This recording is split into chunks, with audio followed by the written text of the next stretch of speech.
you know, in Jamestown. Those ships that came, you know, carrying the British came and, you know, who were they loaded with? A bunch of, you know,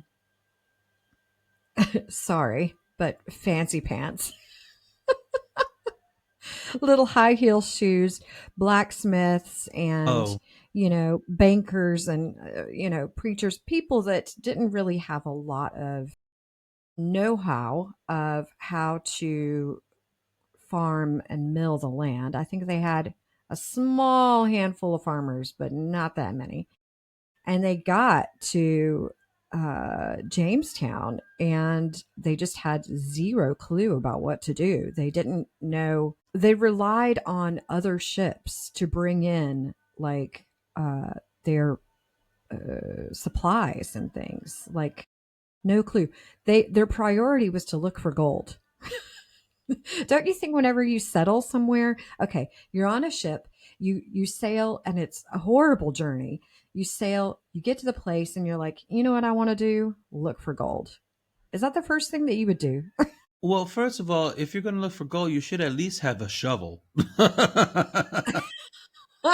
Well, I think they did have shovels, but I mean, that was their priority was to look for resources and money in that way. It wasn't to farm and like I think it's they because weren't Christopher. thinking ahead. No, but I think it's because Christopher Columbus. No, I think he spun the story of there just being, riches just laying around. All you have to do is walk Well, over there. Christopher Columbus was a big wackadoodle, and he spun a lot of lies. Yeah, Yeah. but basically, these settlers that came in didn't really know what they were doing in terms of settling. They didn't know how to farm. They didn't know that they needed to have things to sustain, you know, their life there. Um, or maybe they did. They just didn't know how to go about it. And plus, they were fighting off all of these diseases and things that you know their bodies are not ready for. You know, so anyway, And there was a bringing lot of diseases. yeah, there was a lot of death, a lot of, you know, it was real, real bad.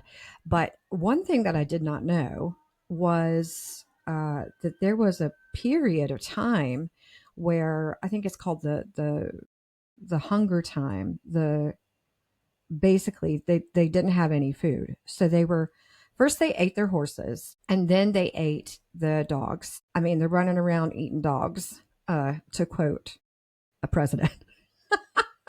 They were eating dogs. And then, interestingly enough, they ate their boots that they brought because they're leather. So they would boil the leather in order to have something to eat. Last thing, they ate each other. Yeah. Yeah. Yeah. I did not know this about the first settlers in the US, although it does not surprise me if they were that desperate. But I mean, can I tell you one man something ate his before they wife, for started? goodness sake. When you say eat each other, one person would donate their buttock. Yeah. Now, that part I don't know, Yeah. but I do know that according to archaeology records, they have found the human remains of like bones that have been scraped. Ugh. So, I mean, they understand that they were eating each other. So Is this before now Roanoke or after Roanoke? this is, I think before it was Jamestown. So, in light of Thanksgiving, Ew. in light of Thanksgiving, I mean, I was sitting here like on my couch, like, what? I mean, there are things that we should have learned about in our history books, and I had no idea that that was part of the original settling colony.